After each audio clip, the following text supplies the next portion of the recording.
नमस्कार, मी निरंजन. ईजी न्यूजमध्ये आपल्या सर्वांचं मनपूर्वक स्वागत. सर्वप्रथम गेल्या 2-4 एपिसोड्सपासून काही मूर्ख ट्रोल हे याच्यावरती येत आहेत आणि त्यातला एक तर इतका बिंडोक आहे की त्यांनी असं म्हटलं आहे की तुम्ही भेकड आहात. आता मी भेकड आहे का हे अमित शहाला विचारा, किंवा मी भेकड आहे का हे देवेंद्र फडणवीसला विचारा की निरंजन टकले भेकड आहे का. न्यायमूर्ती लोयांच्या खुनाची बातमी मी शोधून काढली, मी ती प्रसिद्ध केली. त्यानंतर जे जे झालं ते सगळं मी फेस केलं. त्याच्यावरती मी पुस्तक लिहिलं. त्या पुस्तकाची लिंक पण इथं डिस्क्रिप्शनमध्ये टाकून ठेवतो. जरूर ते वाचा, मग कळेल निरंजन टकले काय आहे. आणि एकदा भेटलात तर मी अगदी जंगी सत्कार करून सांगेन निरंजन टकले काय. हे असले उद्योग मी करत नाही. त्याच्यानंतर माझ्या उत्पन्नाचे स्रोत काय. मी 2017 पर्यंत द वीक या आंतरराष्ट्रीय मॅगझिनमध्ये स्पेशल इन्व्हेस्टिगेटिव्ह जर्नलिस्ट म्हणून होतो, स्पेशल कॉरेस्पॉन्डंट. आणि माझा पगार किती होता, काय होता हे काही सांगायची गरज नाही. याच तिनपाट भारतीय जनता पक्षाच्या लोकांचं सरकार आहे, शोधून घ्या किती पगार होता, मी इन्कम टॅक्स किती भरत होतो. त्यानंतर माझं पुस्तक हे प्रसिद्ध झालं, न्यायमूर्ती लोयांचा खुनी कोण. हे मराठीमध्ये आहे, ओरिजिनल इंग्लिशमध्ये आहे. त्याच्यावर कन्नडा ट्रान्सलेशन पण झालं आहे, त्याचं हिंदी ट्रान्सलेशन पण झालं आहे. या चारही पुस्तकांच्या 5-5 आवृत्त्या झालेल्या आहेत. त्यामुळे माझा उत्पन्नाचा स्रोत तो आहे. मी असला भिकारचोट धंदे करणारा पत्रकार नाही. मी फक्त भाजपवरच टीका करतो असं जर ज्यांचं म्हणणं आहे, त्यातला एक गोष्ट ही आहे की मी करतो कारण सत्तेला प्रश्न विचारायचे असतात, सत्ताधीशांनाच प्रश्न विचारायचे असतात पत्रकारांनी. ते मी आत्ता काम करतोय. सत्तेतून बाहेर या, आम्ही जे सत्तेत येतील त्यांना प्रश्न विचारू. याच्या आधी जे सत्तेत होते 2014च्या आधी त्यांनाही प्रश्न विचारत होतो. आत्ता 3 दिवसापूर्वी शरद पवारांच्या धाकट्या भावावरती पण एक एपिसोड केलेला आहे, 2 लाखापेक्षा जास्त लोकांनी बघितलंय. त्यामुळे मी बाजारू धंदेवाईक पत्रकार नाही, त्यासाठी मी हे करतच नाही. मी आज जे करतो आहे ते केवळ माझी बांधिलकी या देशाच्या लोकशाहीशी आहे. माझी बांधिलकी संविधानामध्ये सांगितलेल्या प्रत्येक हक्काशी, अधिकाराशी, कर्तव्याशी आहे आणि संविधानाच्या प्रिॲम्बलशी आहे, जे सेक्युलरिझम हे सर्वात महत्त्वाचं मानतं. त्यासाठी माझी बांधिलकी आहे, म्हणून हे सगळं मी करतो आणि त्यासाठी प्राणही द्यायची तयारी आहे. मी असे छाडमाड उद्योग करत नाही. मी दरवेळेला प्रत्येकाला उत्तर लिहित नाही असल्या ट्रोल करणाऱ्यांना. याचं कारण असं आहे की रिक्षावाल्याशी भांडण्याच्या नादात फ्लाईट सोडायची नसते, हे मला समजतं. त्यामुळे फालतू टिनपाट लोकांना त्या कॉमेंटवरती उत्तरं देत मी बसणार नाही. पण जेव्हा माझ्या उत्पन्नाच्या स्रोतापर्यंत आलं त्यावेळेला मुद्दाम मला असं वाटलं की हे सांगायला हवं. आजचा विषय जो आहे तो महायुतीचं सरकार आलेलं आहे आणि महायुतीचं सरकार येत असताना त्यांनी या संपूर्ण निवडणुकीच्या प्रचाराच्या दरम्यान काय काय करत होते. म्हणजे पहिल्यांदा त्यांनी एक काय म्हणतो आपण त्याला, वचननामा, जाहीरनामा, जे काय त्यांचा शब्द असेल तो त्यांनी केला. आता त्यात त्यांनी वेगवेगळ्या योजना जाहीर केल्या आणि त्या योजना जाहीर करण्याचा खर्च, जाहिरातींचा खर्च हा सरकारने केला. तो किती केला. मुळामध्ये त्या सगळ्या वेगवेगळ्या योजनांची माहिती लोकांपर्यंत पोहोचवण्यासाठी सरकारने तरतूद केली होती 270 कोटी रुपयाची. त्याच्याशिवाय मुद्रित दृकश्राव्य जिंगल्स, माहितीपट, लघुपट यासाठीची तरतूद खर्च केला 3 कोटी रुपये.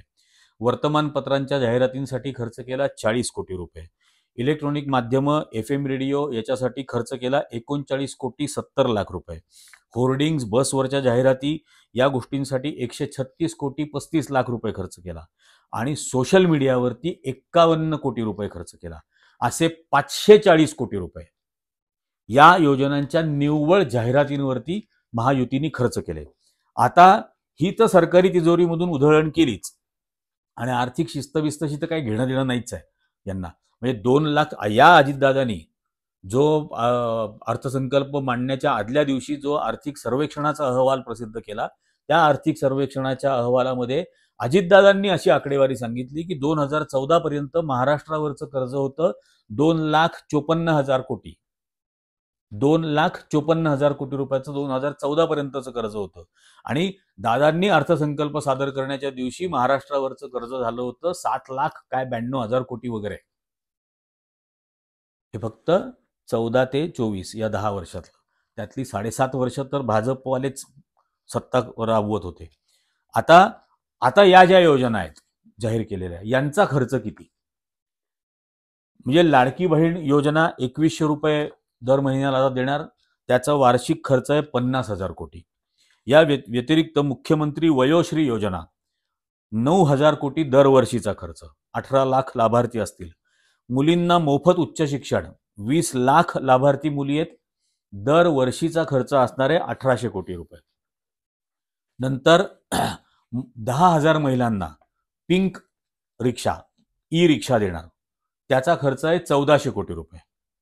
10,000 महिलांना ई रिक्षा, ऑटो रिक्षा देणार. नंतर दरवर्षी 10 लाख तरुणांना 10,000 रुपयाचं विद्यावेधन दरमहा देणार, याचा वर्षाचा खर्च आहे 12,000 कोटी. त्यानंतर पंढरपूरला येणाऱ्या पालख्यांना प्रत्येक पालखीच्या मागे 344 पालख्यांना 20,000 रुपये प्रत्येकी, असे 688 कोटी रुपये. त्याच्यानंतर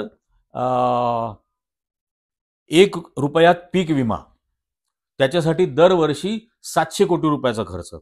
मुख्यमंत्री अन्नपूर्ण गॅस योजना, याच्यासाठी काय दरवर्षी 3 सिलेंडर मोफत देणार, त्याचा खर्च नाही मला माहिती किती येणार आहे.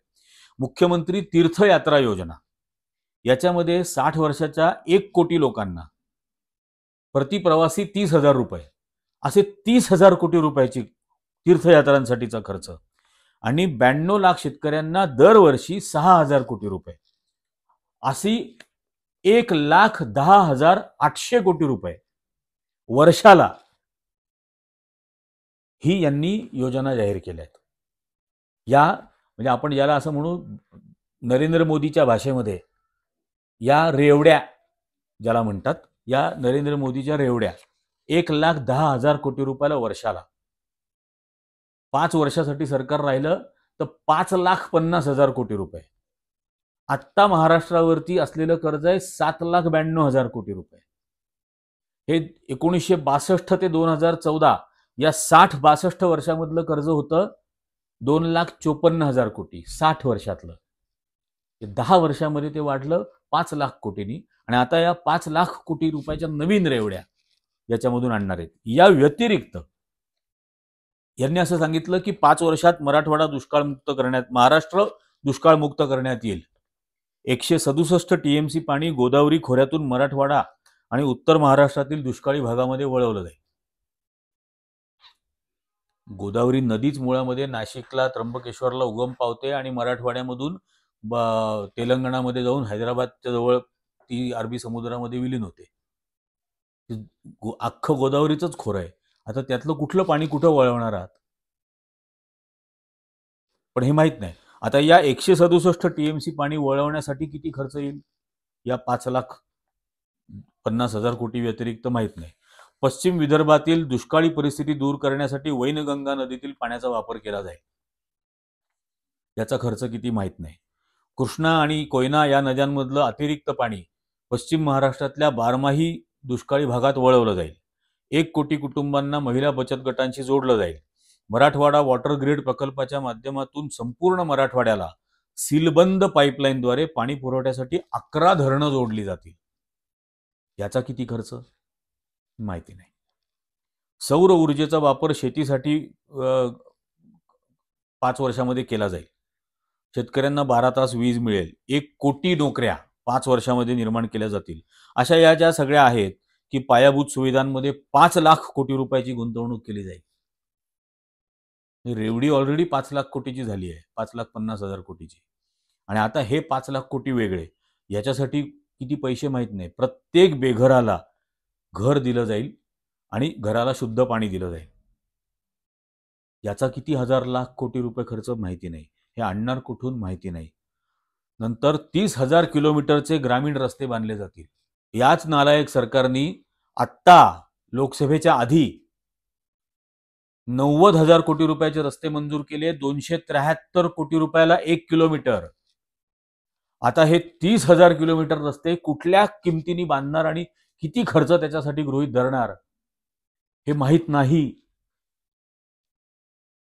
सर्व प्रकल्पग्रस्तांचे पुनर्वसन करण्यासाठी जलद गती मोहीम, सगळं वेग आहे, याच्यात काही अर्थ नाही. शिक्षण समकालीन आणि मूल्याधारित केलं जाईल. म्हणजे काय, काही स्पष्टता याच्यामध्ये नाही. सर्व कामगारांची नोंदणी करून त्यांना सामाजिक सुरक्षा जाळ्यामध्ये आणलं जाईल. आता या सोशल सिक्युरिटीसाठी किती किती हजार कोटी रुपये खर्च कराल, याची काहीतरी तर स्पष्टता असायला हवी होती ना. ती जाहीरनाम्यात दिली नाही. पण आता सरकारमध्ये बसणार आहात आणि सरकारमध्ये बसणार आहात तर याचा अंदाज द्यावाच लागेल की हा खर्च किती येणार आहे आणि मग त्याची तरतूद कुठून करणार आहात आणि ती तरतूद करण्यासाठी या राज्यातलं आणखीन काय काय विकणार आहात आणि कोणाला विकणार आहात. अत्यंत भयावह परिस्थिती आर्थिकदृष्ट्या या राज्याची होणार आहे. हे असे शेकडो कोटी रुपयाचे रस्ते, हजारो लाखो कोटी रुपयाचे रस्ते बांधून याचा खर्च तुमच्या आणि माझ्या खिशातूनच काढला जाणार आहे टोलच्या नावाखाली. आणि ते ठेकेदारांना जी कामं मिळतात कशी ती 273 कोटी रुपयाला 1 किलोमीटर या एस्टिमेटनी. म्हणजे चंद्रावर जायला भारताच्या चांद्रयानला लागले 615 कोटी रुपये आणि हे 1 किलोमीटर रस्ता बांधायला खर्च करणार आहेत 273 कोटी रुपये. आणि असे आता ते 30,000 किलोमीटर रस्ते बांधणार आहेत. म्हणजे काय मांडून ठेवलंय आपल्या डोळ्यासमोर याची फक्त कल्पना करू शकतो.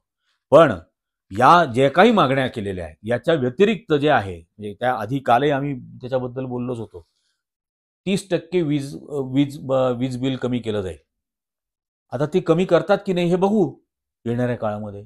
आणि नाही तर याही सत्तेला पुन्हा पुन्हा प्रश्न विचारत राहू. माझा या गोष्टीवर ठाम विश्वास आहे आणि एवढ्या एका विश्वासापोटीच मी पत्रकारितेत आलो.